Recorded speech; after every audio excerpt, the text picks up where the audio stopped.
दोस्तों, आज की कहानी है बहू तुम बेटियों की माँ होकर भी इतना घमंड क्यों करती हो। दोस्तों, कहानी शुरू करने से पहले अगर हमारे चैनल को सब्सक्राइब नहीं किया हो तो कर लीजिए ताकि आपके पास पहुँचे हर रोज नया वीडियो। सविता की आंखों से नींद कोसों दूर थी। आज ही क्या उसे सोए कहीं दिन हो गए थे।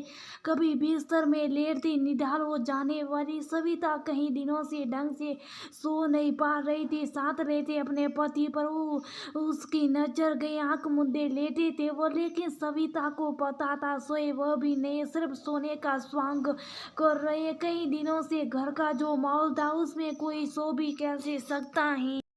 सोचा ना था उसने जिंदगी में उसे ये दिन भी देखने पड़ेंगे। याद करते हुए सविता अतीत के गलियारों में खो गई। उसकी शादी को 15 वर्ष हो चुके थे, लेकिन कभी भी वह अपने सास ससुर के मन में वह स्थान ना बना पाई थी जो घर की बहू का होना चाहिए। ऐसा ना था कि उसमें कोई कमी थी। देखने में सुंदर, सरल, मितभाषी सविता आस पड़ोस से लेकर रिश्तेदारों में सबकी सहती थी, लेकिन सिर्फ अपने सास ससुर को छोड़कर। उसे शुरुआती साल में खुद समझ नहीं आता था कि इतनी सेवा पाने के बाद कहाँ कमी रह गई जो वह उनके दिलों में जगह ना बना पाई। कई बार वह बहुत उदास हो जाती, लेकिन अपने पति का प्यार, वो सहयोग और अपने मम्मी पापा की सलाह की बेटा अभी तू वहाँ नहीं है, जल्दी तू उनका दिल जीत लेगी। लेकिन इसी आस में 15 वर्ष बीत गए। घर में उसकी सासू से बहू कम काम वाली ज्यादा समझती थी। कितनी भी सफाई से वो काम कर ले, लेकिन उसने मिनमैक निकाल नहीं दे। जहाँ सभी उसके खाने की तारीफ करने ना थकते, सास को उसका खाना हमेशा बेसवाद लगा और ससुर तो वही राग लपलपाती। जो सास जैसी सविता गर्भवती हुई, उसकी सास का स्वभाव बदल गया। वह उसके प्रति थोड़ी नरम हो गई थी। सविता खुश थी कि उसके धैर्य का उसे फल मिला है, लेकिन ये उसकी गलत फहमी थी। जैसे ही पिता ने बेटी को जन्म दिया, उसकी सास के तेवर फिर से बदल गए। उसकी बेटी को खिलाना तो दूर, कभी गोद में भी ना उठाती। लेकिन उसका पति वह हमेशा उसे यही कहता, कोई बात नहीं, मेरी बेटी मेरी राजकुमारी, और राजकुमारी से कोई ज्यादा दिनों तक नाराज नहीं रह सकता। सविता बस मुस्कुरा कर रह जाती। उसे पता था कुछ बदलने वाला नहीं। सविता का एक ही देवर था जिसने अपनी पसंद से शादी की। उसकी देवरानी नौकरी करती थी। वह सुबह निकलती और रात को ही घर में घुसती। घर के कामकाज से उसका कोई सरोकार ना था, लेकिन उसकी सास फिर भी उसे कुछ ना कहती। एक तो वो जब तब उनके लिए तोहफे ले आती, दूसरा उसे पता था अगर वह कुछ कहेगी तो दोनों घर छोड़कर चली जाएंगे। सविता व उसके पति को अपने उनके इस दोगले व्यवहार का बुरा तो बहुत लगता है, लेकिन घर जुड़ा रहे ये सोचकर वह चुप रह जाते। सविता व उसकी देवरानी दोनों ही प्रेग्नेंट थी। सविता ने दूसरी बेटी को जन्म दिया और उसकी देवरानी ने बेटे को। अब तो उसकी सास की नजरों में सविता की कदर और घट गई थी, और देवरानी वह तो पहली शर्माती पर थी, अब उसकी पद्मी और बढ़ गई, क्योंकि वह बेटे की माँ थी और उसने इस घर के चिराग को पैदा किया था। सरिता की देवरानी नौकरी करती और सास उसके बेटे को संभालती। घर के काम के चक्कर में उसकी दोनों बेटियों की बिल्कुल भी देखभाल नहीं हो पा रही थी।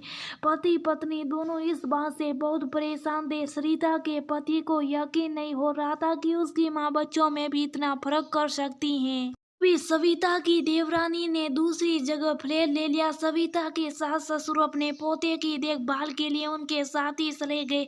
सविता के पति ने भी उन्हें नहीं रोका। उसे पता था कि उनका मन छोटे भाई और उसके बेटे में ही, बल्कि एक तरह से उसे सही लगा। कम से कम अब सविता खुद पर और बच्चों पर ध्यान दे सकेगी। समय बीतता रहा। धीरे धीरे 10 वर्ष हो गए। उसके देवर का बेटा 10 साल का हो गया था। एक दिन देवर ने बताया कि वो अपने परिवार के साथ अमेरिका सेटल हो रहा है। सुनकर सरिता के सास ससुर को बड़ा धक्का लगा, लेकिन साकर भी वह उसे कुछ नहीं कर सकते थे। पता था कि वह उनकी सुनने वाले नहीं। जाने से पहले उन्होंने अपना फ्लैट बेच दिया और दोनों वापस सविता के पास आ गए। दोनों को लगा कि उनके जाने के बाद शायद मम्मी पापा को अक्ल आ गई हो, लेकिन ये उनका वहम था। दोनों अभी सविता से कटे रहते और उनकी बेटियों के प्रति उनका कोई लगाव ना था। सविता उनके खान पान से लेकर हर बात का ध्यान रखती, बीमारियों में एक पैर पर खड़े होकर उनकी सेवा करती, लेकिन उनके लिए ये सब बेमानी था। सविता की बढ़ती बेटियों कई बार अपनी मम्मी से इस बात के लिए नाराज भी हो जाती है कि जब दादा दादी आपकी रिस्पेक्ट नहीं करते तो उनका काम करना जरूरी है क्या। सासा सासी के यहाँ भी तो वो अपना सारा काम खुद करते थे। दादी खाना बनाती थी, रियान के पीछे सारा दिन दौड़ लगाती, और अब देखो यहाँ आकर दादी के पैरों में कैसा दर्द रहने लगा है। सविता उन्हें समझाकर चुप करा देती। उम्र तो सविता की बढ़ रही थी और उसके साथ बीमारियां, और सबसे बड़ी बीमारी टेंशन। इसी टेंशन में उसका शुगर बीपी बढ़ गया था, लेकिन उसकी सास ये समझने के लिए तैयार ना थी। उसे तो अब भी एक पैर पर दौड़ लगाने वाली वही सविता चाहिए थी। उस दिन सविता को रात से बुखार था। पति भी ऑफिस लंच लेकर नहीं गए। बच्चों ने भी उसे आराम करने की सलाह दी और कहा कि वो मैगी खा लेंगे, लेकिन उसे पता था कि सास को गरम रोटी सब्जी खाने की आदत थी।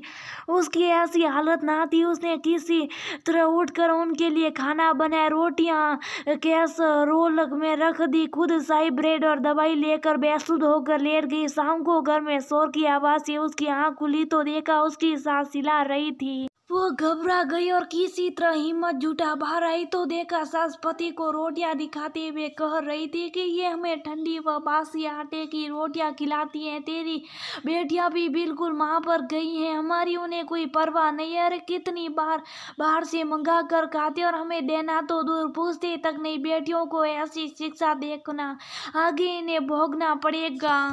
और ये बेटियों की माँ होकर इतना घमंडी, इसके माँ बाप ने इसे यही शिक्षा दी थी। हमारा बुढ़ापा तुम्हें इतना ही बोझ लग रहा था तो हमें यहाँ बेइज्जती करवाने के लिए लेकर आए थे। बहू तेरे माँ बाप के साथ कोई ऐसा व्यवहार करे तो बुढ़ापा तो तेरा भी आएगा और तुझे तो कोई पानी देने वाला भी ना होगा, क्योंकि तुम बेटों की नहीं बेटियों की माँ हो। तुम्हारी ऐसी करने के कारण तो भगवान ने तुम्हें बेटा नहीं दिया। अपनी सास के मुंह से ऐसी जहरीली बात सुन सविता को यकीन ना हुआ कि वह उसकी बेटियों के बारे में इतनी घटिया सोच रखती है। यकीन तो उसके पति को भी नहीं हो रहा था।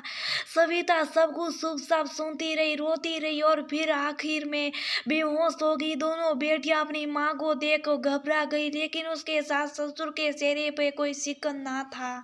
इतनी खराब तबीयत में एक बार भी सविता का हाल चाल नहीं पूछा, और सविता बीमारी की हालत में भी उनका खाना ना बना पाने की सोच कर तंग थी। दोनों ने बस एक रट लगा रखी थी कि वो ये घर छोड़कर चले जाएंगे। सविता का पति और वह ये सोचकर परेशान थे कि लोग क्या कहेंगे। छोटा बेटा तो विदेश था, लेकिन तुम तो यहाँ थे, फिर भी माँ बाप की सेवा नहीं हुई। सविता के माँ बाप का भी यही कहना था कि बुढ़ापे में सेवा तुझे ही करनी है। वह बड़ी उनकी बातें कड़वी दवाई समझ भी जाओ, लेकिन कब तक। वह तो सदा से ही विष का प्याला पीती आई थी। अपने लिए तो सुन भी ले, लेकिन बेटियों के लिए अपने दादा दादी की ऐसी सोच से बच्चों को कहीं उसकी तरह पंगु ना बना दे। लेकिन वो ये भी नहीं चाहती थी कि बुढ़ापे में उन्हें अकेला छोड़े।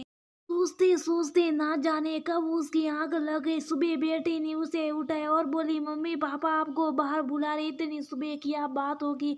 उसका मन आशंका से घिर गया। वह कुछ सोचते हुए बाहर आई तो देखा सास ससुर भी वहीं बैठे थे। उसके पति ने उसने बैठने का इशारा किया और फिर अपने मम्मी पापा की तरफ देखते हुए बोला, पापा मैंने बहुत सोचा और आखिर में मैं इस नतीजे पर पहुंचा कि आप दोनों नहीं, हम ये घर छोड़कर जाएंगे। ये घर आपका है, हम तो आपके बुढ़ापे पे सहारा ना बन सके, लेकिन शायद ये घर आपको सहारा दे। और मम्मी मैंने आज तक सविता की तरफदारी में कुछ नहीं कहा, शायद नौबत इसलिए यहाँ तक आ गई। अगर मैं छोटे भाई की तरह शुरू में अपनी बीवी का पक्ष लेता तो उसे और मेरी बेटियों को बेवजह इतनी बातें ना सुनने को मिलती। मम्मी इसने कभी आपको पलट कर जवाब नहीं दिया, फिर भी आपने इससे इतने सालों में दो शब्द प्यार के नहीं बोले। अरे इसे तो छोड़ो, ये तो दूसरे घर थी, लेकिन आपकी पोतियां वह तो आपका खून है, फिर भी आप उन्हें सिर्फ लड़कियों समझती।